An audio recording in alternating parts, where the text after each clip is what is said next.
Gangs of New York. Us natives, born rightwise to this fine land, or the foreign hordes defiling it.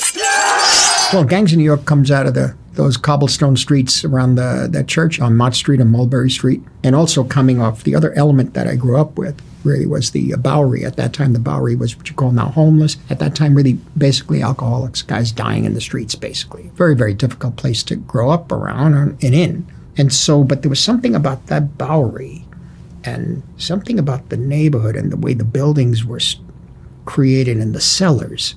The cellars, there's so many cellars. And my father would talk about growing up there and going into one building, going down the cellar and coming out 2 blocks away, running away from the cops, some of the guys, you know. It had its own life. It was like an organism, and it had a history. Well, then we got business. What do we do?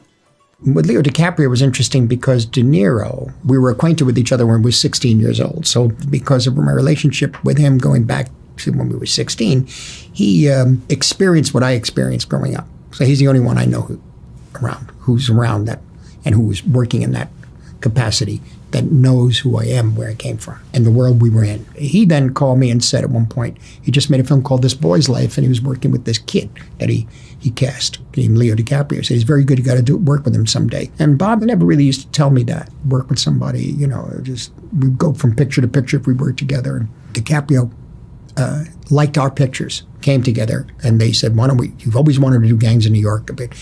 We started it many times, it got canceled. Here's a chance, this kid Leo DiCaprio really likes your films, at least meet with him.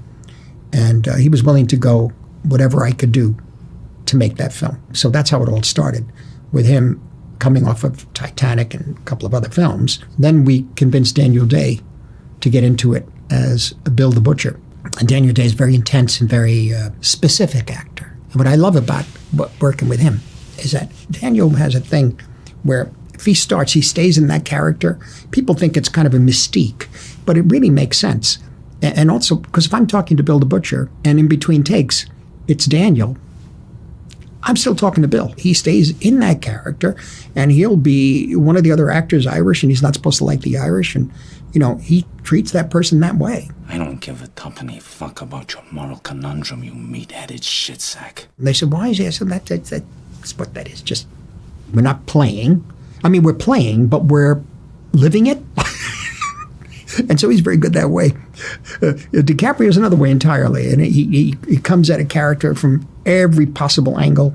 And we find that with Leo, most of the work is done before we shoot.